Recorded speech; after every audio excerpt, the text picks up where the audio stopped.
are back on SportsCenter. Marquee matchup of the day in the NBA on ABC this afternoon. LeBron, fifth game back, 2-2 off the groin injury. Crazy win over the Celtics. Joel Embiid, crazy stat line. Crazy successful Bob Kraft and crazy successful Magic Johnson. They can talk about winning quite a bit. Kuzma was just going off. He had 23 in the first quarter, the most first quarter points by a Laker since Kobe in 2008. Lakers had 40 after the first, and that was good enough for a 1-point lead. So after all the heroics of Kuzma, it was still just 40-39. You would think with that sort of explosion, the Lakers would have a little bit of cushion. They didn't. That's why they want to build around him, LeBron, and get another piece. Embiid, pump fake, big man, unbelievable agility. When he's healthy, remember first couple of years he wasn't. Now that he's fully back, this could be the start of an unbelievable run. Back the other way. Sixers in the paint were good. Simmons, great feed. Look at this shot flying out of bounds. Incredible. You know Redick can do that. Got it. Sixers 46 in the paint in the first half. It was 63-61. High scoring affair. Later, Sixers back up, just a 2-point game again. All sorts of issues here for the Lakers in stopping Joel Embiid. There's frankly no answer. We go to the third. And remember, we haven't really even shown you Ben Simmons too much or Jimmy Butler or the new addition Tobias Harris. But when he can do it all, why bother? The Lakers defense was a sieve on Sunday. Luke Walton, I'll talk about that in a second. Big man that can shoot, that's a must in today's NBA. And then Kuz, I know LeBron had a little bit of an off day, had just a dozen points. Kuz carried them on Sunday. But would it be enough? Lakers trying to fight back, scrapping, down 7. Kuz again from downtown. He finished with 39, so 23 in the first, 16 the rest of the way to the fourth. We mentioned the Sixers' big four, right? The best starting 5 in the East. There's Jimmy Butler. He says he's been re-energized since they brought Tobias Harris aboard. There had been some friction between him and Embiid. No friction there. Give and go. Beautiful. Sixers rolling. And then Harris to Redick.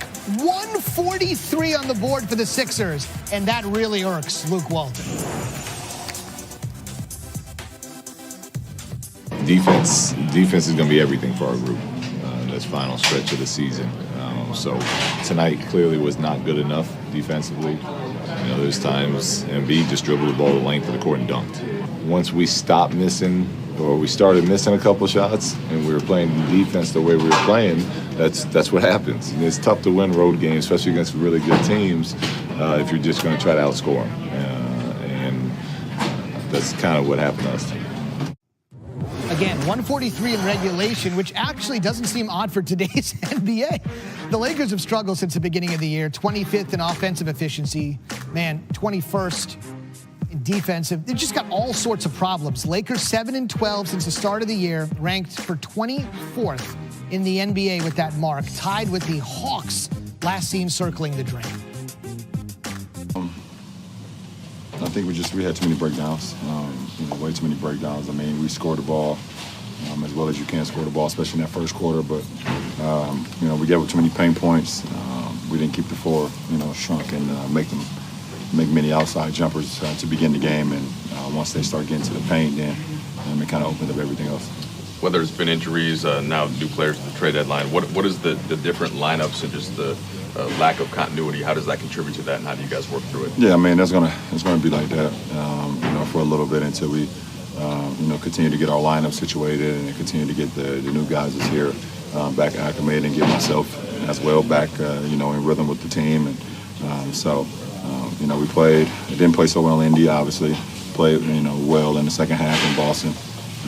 Played a decent half of basketball here. So we hope to, even up the trip on Tuesday in Atlanta before going All-Star break. You mentioned how impressed you were with different moves around the league. What do you think of the Sixers now that you played them? The moves that they made and what they look like and how tough they are. I thought they were going to be very good before they even made a move anyways, before the season even started. And they've made a bunch of moves to help improve their club. What are the things offensively that are working for you guys now that you carry forward in the different lineups, like with you starting basically a point guard? How does that move forward? I think, with our starting lineup tonight, it just puts everyone on the floor is a threat from the outside in, except for JaVale, but he moves so well without the ball that he's a threat as well, getting lobs or dish-offs when we're able to attack. So myself, Reggie, B.I. and Kuz, we just kind of play off of each other. They put the ball in my hand, and I'm just trying to make the right plays to keep these guys involved throughout the whole game, and also keep myself involved as well. But it was a good look out of a lineup that we could go to. I'm not sure if that would be our starting lineup going forward. Obviously, that's for the coaching staff to figure out, but it worked pretty well for us. You've been through, obviously, the changes during the All-Star, during the trade deadline before. How long does it take, do you think, for a team to really get comfortable with each other? I mean, this is a different season. It's different circumstances because we've been injured. I was injured.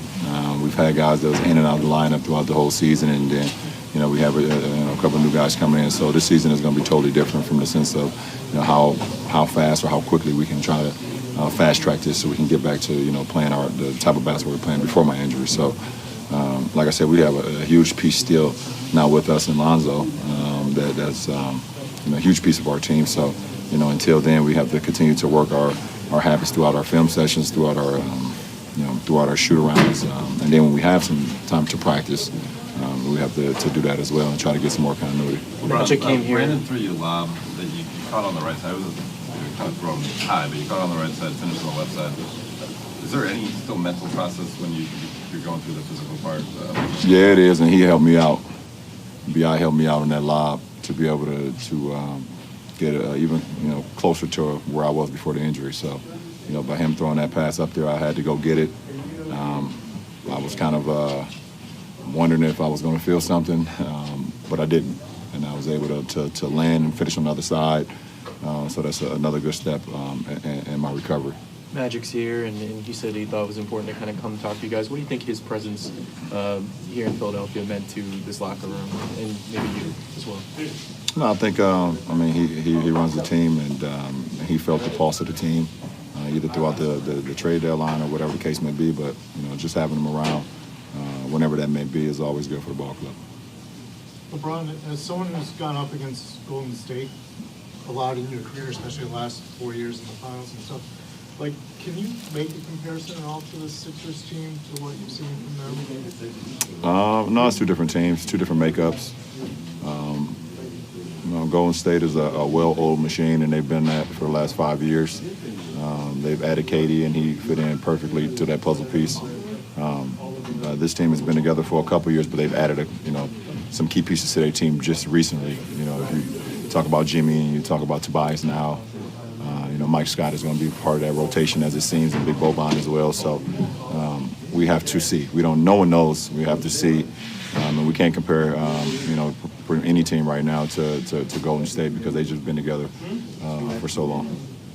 LeBron with the diplomatic response when some crazy guy in the Philly media asked to compare the Sixers to the Warriors. Settle down. LeBron played it right. By the way, we're still waiting for Luke Walton. We'll have him in just a couple of moments, obviously, after giving up 143 and another Lakers L. Most points allowed in a game by a LeBron James team. Any jersey is worn. Cavs, Miami, Lakers. Sunday, right up there. LeBron says he's feeling better. I'm not sure Luke is. We'll hear from Luke in just a little bit. Say he was going to talk to the Lakers this weekend. They're in the midst of a 6-game road trip, with LeBron James making a side trip of his own last night in Charlottesville to see Zion Williamson. Today, made the trek up north to Philly, where he and the rest of his teammates had Ben Simmons, Jimmy Butler, Joel Embiid, and Tobias Harris waiting. The new Big Four, as they call them. Lakers off that emotional win. Embiid leading what our Tim Legler has called the best starting five in the Eastern Conference, second best in the NBA, he says, behind the Warriors. LeBron and the Lakers, 2-2 since he came back from missing a month with the groin injury, making his presence felt early. He says, every single minute, I'm feeling better. Kyle Kuzma was feeling it. Now, there's a reason that they value him more than Brandon Ingram, who was drafted ahead of him, Lonzo Ball, who was drafted ahead of him, to the cup. Got it.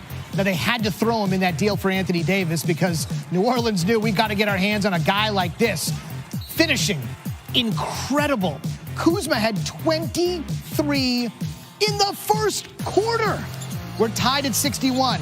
Embiid, he can do a little bit of everything. He had a monster game, putting the Sixers up by 2 this afternoon on ABC. And then, if you're a big man in this league, you got to be able to shoot. Got it. Sixers go up 9. And then more from Embiid. It's the big 4, but this afternoon it's the big 1. He had a stat line that we'll talk a little bit more about in just a second that shows his versatility. Brett Brown said, I love the personality and intellect of my newest guy. Tobias Harris looking for 2 games, 2 wins. Jimmy Butler got it.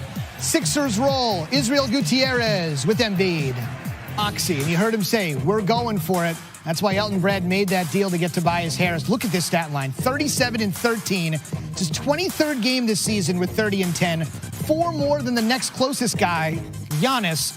For purposes of context, Embiid had 5 30-10 games all of last season. He continues to grow. Full highlights of this game on the way, plus some post-game comments from the embattled Luke Walton. Hang tight. From Luke to Luka Doncic and the Mavericks taking on the Blazers. And they had some Slovenian fans make the trip over for the next 3 games to watch the Slovenian superstar, a one total 20 until later this month. Doncic had everything going. So did Lillard. Portland sits very quietly at 4th in the West. Talk about the Warriors, the Lakers, the Rockets, the Thunder, the Nuggets. Portland's like, no biggie. We'll just sit here and quietly dominate. And Lillard did that on this day. The last 5:20 of the third, 21 points in less than half a quarter. Hit all 8 of his shots, 5 threes, Blazers in command. Fourth quarter, Doncic up, Powell down. Next year, that'll be Porzingis on the receiving end. And then Doncic from 3 for the Mavs, who have already exceeded last year's win total, a 12-0 run. And suddenly that big Blazers lead is down to 3. And then Doncic with the game tied. Oh, wow. The Mavs take the lead. And then, $1:30 to go. We're all knotted up again. Doncic.